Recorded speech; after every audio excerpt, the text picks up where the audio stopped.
ఎవరైతే నిలుగుతారో వాళ్ళకందరికీ చెప్తానా, 2 ఏళ్ళు మీ ఇష్టం.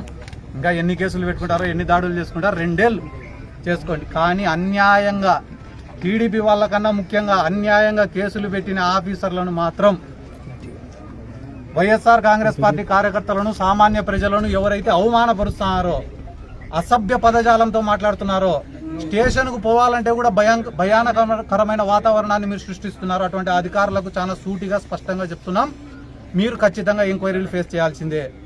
ఏ రకంగా అయితే ఈరోజు మేము కేసులు అనుభవిస్తున్నామో, మీ పైన సస్పెన్షన్లు, ట్రాన్స్ఫర్లు అని అనుకుంటారేమో, అది కానే కాదు. మీరు కూడా ఖచ్చితంగా కేసులు ఫేస్ చేయాల్సిందే, ఈ జైలును చూడాల్సిందే అని కూడా ఈ సందర్భంగా తెలియజేసుకుంటూ ఆయన సోదరుడి పైన, అలాగనే వైసీపీ కార్యకర్తల పైన తెలుగుదేశం పార్టీ వాళ్ళు దాడి చేయడమే కాకుండా తిరిగి మళ్ళీ వాళ్ళపైనే అటెంప్ట్ మర్డర్ కేసులు పెట్టి ఈరోజు విరూపాక్షి గారిని, శాసనసభ్యుల్ని అరెస్ట్ చేయడం జరిగింది. ఇందులో భాగంగా ఈరోజు ఆయనను కలిసి ఆయనకు మేమంతా వైఎస్ఆర్ కాంగ్రెస్ పార్టీ తరఫున, యువజన విభాగం తరఫున మేమున్నామని చెప్పి ఆయనకు ధైర్యం చెప్పడానికే ఈరోజు వచ్చి విరూపాక్షి గారిని కలవడం జరిగింది. ఒక బాధాకరమైన సంఘటన ఏమ్రా అంటే, గడిచిన 2-2.5 సంవత్సరాలుగా ఈ రెడ్ బుక్ రాజ్యాంగంలో దాడులు వాళ్ళే చేస్తున్నారు, మళ్ళీ తిరిగి కేసులు పెడుతున్నారు. చిన్న చిన్న వాటి నుంచి పెద్దదాని వరకు అమాయకులను ఇబ్బంది గురి చేస్తూనే ఉన్నారు. కానీ ఈరోజు పరాకాష్ట ఎక్కడికి పోయిందిరా అంటే, ఒక ఎమ్మెల్యేకు కూడా రక్షణ లేదు ఈ ఆంధ్ర రాష్ట్రంలో అని చెప్పి తెలియజేస్తూ విరూపాక్షి గారిని అరెస్ట్ చేయడం జరిగింది. పాపం ఆయన ఒక రైల్వే కాంట్రాక్టర్, ఆ తర్వాత జెడ్పీటీసీగా పనిచేసినాడు, ఆ తర్వాత ఆలూరుకు ఎమ్మెల్యేగా గెలిచినారు.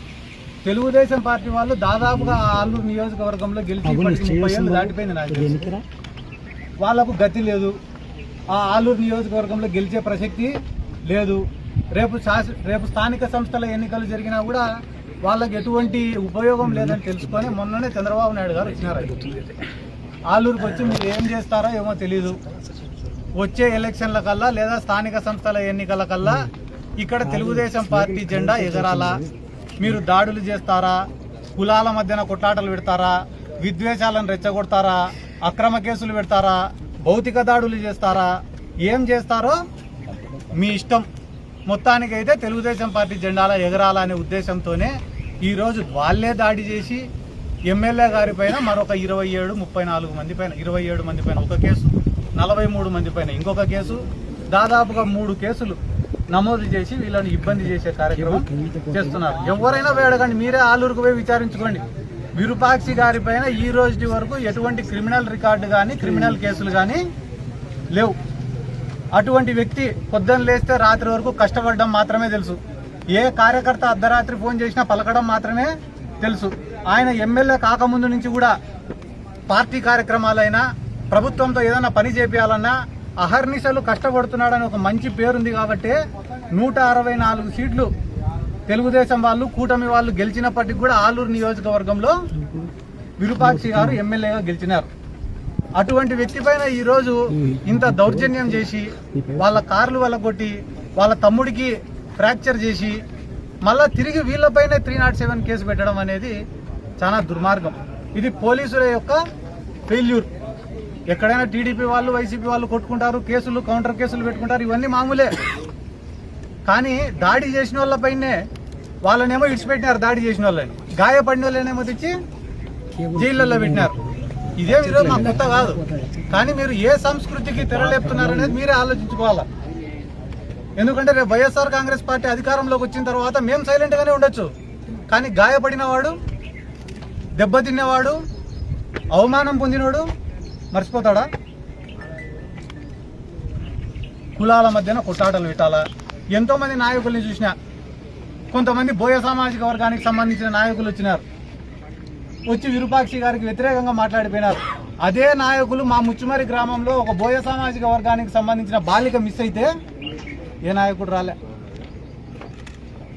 దళిత సంఘ నాయకులు వచ్చినారు ఆడ మద్దతు తెలపడానికి.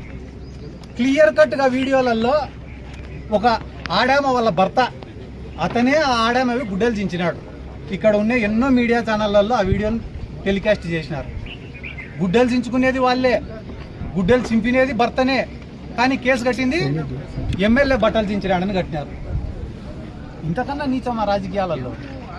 ఆ దళిత సంఘాల నాయకులు వచ్చినారు, ఆ దళిత సంఘాల నాయకులలో ఒక్కరన్నా ఆ పక్క నియోజకవర్గం ఆదోని ఉంది. ఆదోని ఎమ్మెల్యే, కర్నూలు జిల్లా తెలుగుదేశం పార్టీ అధ్యక్షురాలు ఇద్దరు పక్కన ఉండి ఆదోనిలో ఒక ధనాపురం అనే గ్రామానికి సంబంధించిన ఒక సర్పంచ్, దళిత సర్పంచ్కు అవమానం చేసినారని చెప్పి వాళ్ళు కలెక్టర్ని కలిసినారు, ఎస్పీని కలిసినారు. దాదాపుగా నెల రోజులు ప్రజా పోరాటం చేసినారు. ఏమని?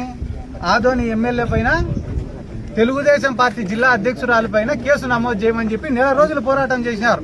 ఆ రోజు ఎవరైతే ఈ దళిత సంఘ నాయకులు, దళిత తెలుగుదేశం పార్టీ నాయకులు ఉన్నారో వాళ్ళు ఒక్కరైనా స్పందించినారా? స్పందించలే. ఈ రోజు ఏమంటున్నారు తెలుసా? ఏందయ్యా మీ వాళ్ళే వీడియోలు వచ్చినాయి కదా, మీ వాళ్ళే గుడ్డలు చింపుకొని మళ్ళీ కేసు పెట్టినారంటే, వీడియో తీసేటప్పుడు ఆయన చింపిరాడంట, వీడియో ఆఫ్ చేసినాక పోయి ఎమ్మెల్యే చింపిరాడంట. ఇంత నీచమా? ఎవరో పోయి అడిగినారంటే చంద్రబాబు నాయుడు కూడా, సార్ ఇంత వరస్ట్ గవర్నమెంట్ ఈ ప్రపంచంలోనే లేదంటున్నారు సార్.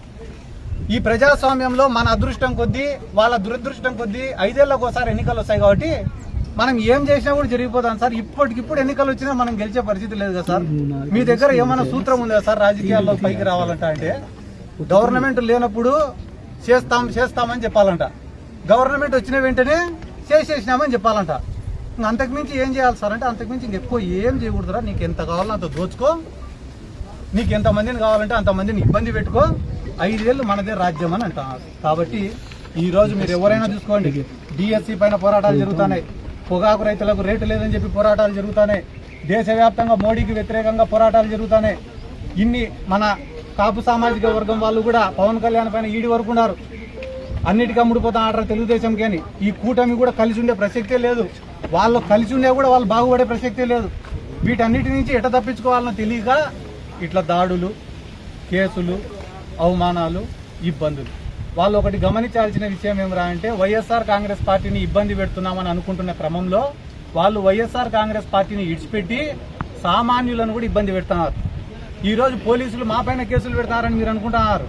మా పైన కేసులు పెడితే మేము కనీసం పోరాడుతున్నాం, కానీ సామాన్యులపైన, అమాయకులపైన కేసులు పెడుతుంటే వాళ్ళకి ఎవరికి చెప్పుకోవాలో కూడా అర్థం కావడంలే. ఒక్కొక్కరు కూడా ఒక చిన్న కేసు నమోదు చేయించుకోవాలంటే 1-2 లక్షల రూపాయలు ఖర్చు పెట్టుకునే పరిస్థితి. అమాయకుల పైన కేసులు పెడితే రాజీ చేయించుకునే దానికి 2 లక్షలు 4 లక్షల రూపాయలు ఖర్చు పెట్టుకునే పరిస్థితి. చాలా మంది అరే నక్సలైట్లు అనే వాళ్ళు ఉంటే వ్యవస్థలన్నా బాగా పనిచేసినాయి కదరా ఆ రోజు. వాళ్ళు లేకుంటే కానీ ఈరోజు మన సమస్యలు ఎవరికి చెప్పుకోవాలో కూడా తెలియక ఆత్మహత్యలు చేసుకునే పరిస్థితులు ఉన్నాయి కదరా అని అనుకుంటున్నారు. దయచేసి మీ మీడియా మిత్రుల్ని కూడా నేను కోరుకుంటున్నాను, వాస్తవాలను ప్రపంచానికి తెలియజేసేది మీరే కాబట్టి ఆలూరు నియోజకవర్గంలో ఏం జరుగుతుందో మీరు కూడా ఒక్కసారి ఆలోచన చేయండి.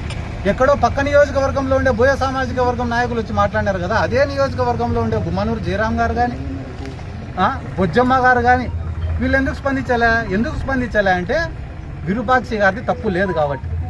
విరూపాక్షి గారి పైన స్పందిస్తే స్థానికంగా ఉన్న బోయ సామాజిక వర్గం వాళ్ళు కానీ మిగతా కులస్తులు కానీ ఎవరు కూడా ఒప్పుకోరు కాబట్టి. బయట వాళ్ళది ఏముంది, వస్తారు తిడతారు పోతారు, కానీ స్థానికంగా ఉండే వాళ్ళు విమర్శలు చేస్తే రేపు ప్రజలు ఎదుర్కోవాలి కదా. ఇటువంటి అన్యాయాలన్నింటినీ ఎదుర్కోవడానికి సిద్ధంగా ఉన్నాం. ఖచ్చితంగా రానున్న రోజులలో నేను చెప్పే మాట కాదు, ఎవరెవరు